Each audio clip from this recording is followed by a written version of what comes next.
Vous êtes-vous déjà demandé pourquoi certains véhicules du passé nous apparaissent encore aujourd'hui comme des légendes de l'ingénierie, alors qu'ils étaient peu pratiques, complexes et presque absurdes? Il fut un temps où les ingénieurs ne se demandaient pas si une idée était judicieuse, mais seulement si elle était réalisable. C'est précisément de cette époque que proviennent les véhicules que nous allons redécouvrir ensemble aujourd'hui, des machines chargées d'idées, de rêves et d'excès, construites sans aucune retenue. Et c'est dès maintenant que nous commençons le premier chapitre de ce voyage extraordinaire, avec la 10e place. Top 10. Mercury Turnpike Cruiser. La Mercury Turnpike Cruiser n'était pas un véhicule ordinaire, mais une expérience roulante, née du désir d'exhiber la technologie à tout prix. Dès le premier regard, elle semblait sortir d'un futur qui n'a jamais existé. Le détail le plus frappant était la lunette arrière escamotable électriquement qui se retirait entièrement dans le toit.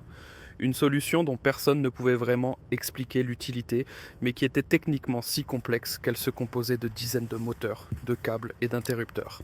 À l'intérieur, cette philosophie se poursuivait. Un système de siège pouvait mémoriser d'innombrables positions, comme si l'on s'attendait à ce que de nouveaux conducteurs montent à bord en permanence. Partout, des boutons, des indicateurs et des voyants qui rappelaient davantage un centre de contrôle qu'une voiture. Beaucoup de ces fonctions ne fonctionnaient que brièvement ou manquaient de fiabilité, mais c'est précisément ce qui rendait la Turnpike Cruiser si fascinante. Elle n'était pas un véhicule pratique, mais le symbole d'une époque où les ingénieurs voulaient prouver ce qui était techniquement possible, peu importe la complexité ou l'exagération. Et c'est précisément cette mentalité sans compromis qui la rend inoubliable aujourd'hui. Top 9. Studebaker Golden Hawk. La Studebaker Golden Hawk est née de la volonté d'imposer l'attention par la pure technique. Au lieu de la retenue, on a misé sur une puissance maximale et des constructions extrêmes. Le cœur de la machine était un énorme moteur 8 cylindres, initialement conçu pour des véhicules nettement plus lourds. Dans cette voiture comparativement légère, il assurait des accélérations foudroyantes, mais aussi un comportement routier qui exigeait le respect. La répartition des masses était extrême, la direction exigeante et le freinage représentaient un véritable défi. Pourtant, c'est précisément là que résidait son attrait. La Golden Hawk n'était pas un véhicule de confort ou de sérénité, mais s'adressait à ceux qui voulaient ressentir la vitesse et la puissance. Même les instruments de l'habitacle semblaient surdimensionnés, avec des cadrans promettant des valeurs que le véhicule pouvait à peine atteindre. Tout était conçu pour l'effet, non pour la raison. Malgré toutes les difficultés, la Golden Hawk est restée une affirmation technique. Elle montrait jusqu'où on était prêt à aller pour marquer les esprits. Et c'est peut-être là que réside sa fascination. Était-ce de la folie ou du génie technique audacieux, ou les deux à la fois? Top 8. Oldsmobile 98. L'Oldsmobile 98 était moins un véhicule qu'une promesse roulante de confort, de calme et de supériorité technique. Tout en elle était grand, lourd et complexe, car on croyait que la véritable qualité ne pouvait naître que de la masse et d'une technologie sophistiquée. Déjà, la transmission automatique était très en avance sur son temps, d'une structure si compliquée que même les mécaniciens expérimentés en étaient intimidés. La direction et le châssis étaient si fortement assistés que le conducteur ne recevait presque plus de retour de la route, comme si le véhicule décidait lui-même de sa destination. À l'intérieur, cette philosophie se prolongeait. Sièges électriques, vitres automatiques, radio à recherche automatique et antennes rétractables, le catcher devait rendre tout effort superflu. Le véhicule glissait sur la route, avec souplesse et presque en apesanteur, même si son poids énorme transformait chaque virage en un petit défi. Mais c'était précisément l'attrait. L'Oldsmobile 98 n'était pas construite pour être rapide ou économe, mais pour procurer un sentiment d'opulence. Elle était l'expression d'une époque où la technique servait à créer une distance avec la réalité. Mais ce détachement total de la route était-il vraiment un progrès? Top 7. Dodge Adventurer. Le Dodge Adventurer était le résultat d'une tentative ambitieuse d'imposer l'attention par une puissance maximale et une technique spectaculaire. Sous le long capot travaillait un 8 cylindres extrêmement performant, complété par un système d'admission complexe, aussi impressionnant que fragile. Quand tout fonctionnait, le véhicule offrait un déploiement de puissance exceptionnel pour son époque. Mais cette performance avait un prix, car l'entretien et les réglages exigeaient patience et expertise. Visuellement aussi, l'Adventure ne faisait pas les choses à moitié. De grandes surfaces de métal brillant, des formes marquantes et une présence difficile à ignorer. Même la capote était d'une conception technique si complexe qu'elle devait s'adapter automatiquement à différentes vitesses. Une idée brillante qui, en pratique, apportait souvent plus de problèmes que d'avantages. L'intérieur était dominé par le luxe à l'état pur, avec des matériaux de haute qualité et des instruments aussi décoratifs qu'ambitieux. Le Dodge Adventurer n'était pas un véhicule raisonnable, mais une déclaration. On peut toutefois se demander si cette exagération sans compromis mérite l'admiration ou doit plutôt être comprise comme un avertissement. Top 6 Continental Mark II. La Continental Mark II n'était pas un véhicule ordinaire, mais un manifeste roulant de perfection absolue. Chaque composant était fabriqué avec un soin rappelant davantage un atelier d'horlogerie qu'une production industrielle en série. L'assemblage durait des semaines, pas des heures, car chaque détail devait s'ajuster avec exactitude.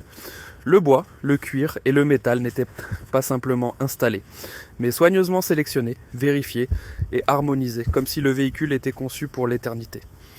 Sur le plan technique également, aucun compromis n'était accepté. Le moteur était monté et testé individuellement, tout comme la transmission. Si un élément ne s'ajustait pas parfaitement, il était démonté et reconstruit. La carrosserie présentait des jeux de montage presque invisibles. Toutes ces mesures rendaient la Continental Mark II exceptionnelle, mais aussi extrêmement coûteuse. Malgré son prix élevé, chaque exemplaire vendu générait des pertes, car l'effort consenti dépassait toute logique économique. Pourtant, c'est précisément ce qui la rend si fascinante. Ce véhicule montrait ce qu'il est possible de réaliser quand les coûts n'entrent pas en ligne de compte. Était-elle trop parfaite pour son temps ?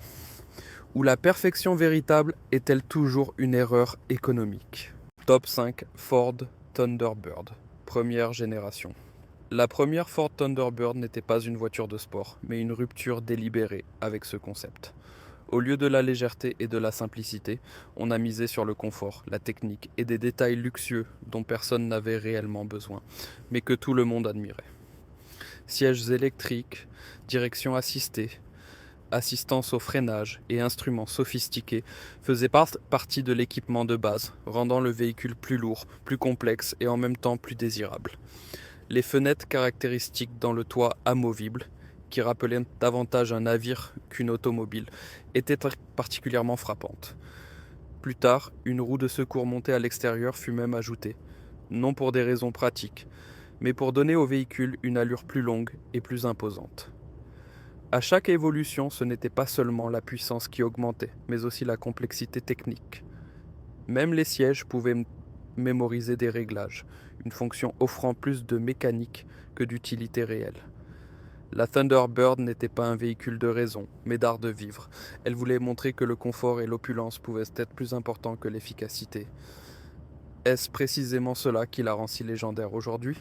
Top 4 Buick Roadmaster. La Buick Roadmaster était moins un véhicule qu'une démonstration roulante de présomption technique. Sa taille imposante dominait chaque route, et chaque détail semblait conçu pour impressionner. Le moteur était puissant, mais surtout conçu pour la souplesse de fonctionnement, soutenu par un système de transmission hautement complexe, privilégiant le mouvement fluide plutôt que l'efficacité. L'accélération ne semblait pas rapide, mais majestueuse, comme si une structure massive se mettait lentement en mouvement. La boîte de vitesse était d'une conception technique, élaborée pour rendre les changements de rapport presque imperceptibles, même si cela se faisait au détriment de la puissance et de la consommation. L'habitacle regorgeait de fonctions de confort. Sièges électriques, vitres, antennes et commandes étaient répartis partout, souvent sans logique claire, mais avec un effet maximal. La suspension était réglée de manière extrêmement souple, de sorte que le véhicule semblait littéralement flotter sur l'asphalte, tandis que les virages étaient perçus comme des suggestions plutôt que des instructions. La Buick Roadmaster n'était pas une voiture de précision, mais de présence. Elle incarnait une époque où la taille, le poids et la complexité étaient considérés comme des signes de qualité. Mais quand l'opulence devient-elle un fardeau ? Top 3 Packard Caribbean. La Packard Caribbean fut la dernière grande apparition d'une marque autrefois synonyme d'excellence technique. Au lieu de la retenue, le choix s'est porté sur l'innovation maximale. Le châssis sophistiqué pouvait s'adapter automatiquement à la charge, un chef-d'œuvre technique très en avance sur son temps, qui exigeait toutefois un entretien énorme. Quand tout fonctionnait, il offrait un confort de conduite exceptionnellement calme et contrôlé. Dans le cas contraire, il devenait rapidement le cauchemar de tout propriétaire. Sous le capot travaillait un moteur puissant avec une préparation du mélange complexe, censé allier force et élégance. À l'intérieur également, le luxe dominait sans compromis. Matériaux nobles, sièges réglables, électriquement et commandes cachées transmettaient exclusivité et raffinement. Même des détails comme des sièges chauffants ou des indicateurs supplémentaires étaient présents bien avant leur généralisation. Mais toute cette technologie avait un prix. La Packard Caribbean était chère, complexe et difficile à entretenir. Et elle n'était pas un véhicule pour les masses, mais un symbole d'adieu. Était-elle la dernière preuve d'un grand savoir-faire d'ingénierie ou déjà le signe que la perfection technique porte en elle sa propre perte? Top 2. Chrysler 300C. Le Chrysler 300C n'était pas un véhicule de luxe ordinaire, mais une provocation délibérée. Il unissait performance et raffinement technique dans une mesure très en avance sur son temps. Au centre se trouvait un moteur extrêmement puissant, complété par un système d'admission complexe, conçu non pour l'économie mais pour une force maximale. Cette performance exigeait un châssis tout aussi sophistiqué, spécialement renforcé pour garder le contrôle de la vitesse et du poids. Le système de freinage était lui aussi surdimensionné, car on savait que cette puissance devait être maîtrisée. La direction était réglée de manière plus directe que sur des véhicules comparables, offrant au conducteur une expérience de conduite d'une intensité inhabituelle. L'habitacle révélait un autre type de luxe, moins fantaisiste, plus fonctionnel et orienté vers le conducteur. Les instruments fournissaient des informations précises, pas seulement de la décoration. Le Chrysler 300C était un véhicule pour ceux qui ne voulaient pas seulement être vus, mais qui voulaient conduire. Il prouvait que l'opulence technique ne signifie pas forcément le confort, mais aussi le contrôle et la performance. Mais cette combinaison de luxe et de technique sans compromis était-elle un regard vers l'avenir ou simplement une exception impressionnante? Top 1. Cadillac Eldorado. Brougham. Le Cadillac Eldorado. Brougham était l'expression ultime de l'absence de limite technique. Ici, il n'était plus question de raison, mais du possible. Les portes se fermaient automatiquement, le châssis s'ajustait de lui-même à chaque charge et de nombreux systèmes travaillaient en permanence en arrière-plan pour épargner tout effort aux occupants. Cette technologie nécessitait une multitude de moteurs, de capteurs et de câblages qui faisaient du véhicule une merveille roulante, mais aussi un objet extrêmement fragile. En particulier, la suspension complexe assistée par air promettait un confort incomparable, mais exigeait une attention constante. À l'intérieur régnait une opulence pure. Matériaux nobles, surface raffinée et détails rappelant davantage un salon luxueux qu'une automobile. Même les plus petites fonctions étaient automatisées, non par nécessité, mais par conviction. L'Eldorado Brougham n'était pas un véhicule pour le quotidien. C'était une démonstration, une affirmation, un monument technique. Il montrait ce qui naît lorsque les ingénieurs sont autorisés à travailler sans contrainte. Mais la question demeure, la perfection absolue sans limite ne mène-t-elle pas inévitablement à la plus grande complexité? Ces véhicules nous rappellent une époque où la technique n'était pas seulement un moyen d'arriver à ses fins, mais l'expression de rêves et d'une ambition sans borne.